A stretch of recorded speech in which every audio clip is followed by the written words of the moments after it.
Hello friends, in today's video I'm gonna be walking through how to deactivate Viber account permanently in Android. But before getting started this video, make sure to subscribe. How to do it? So open your Viber app and tap on this more icon to the bottom right of the screen and tap on settings, tap on account and tap on deactivate account. And to deactivate, enter here the Viber account phone number and tap on deactivate account,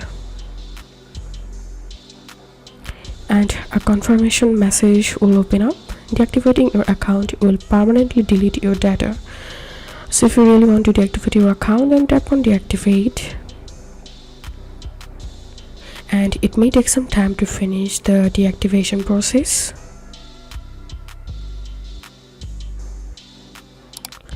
So as you can see, I've successfully deactivated my Viber account. So that's how you can do it. If this video helped you, give a thumbs up and please consider subscribe to how to do it. Thank you for watching.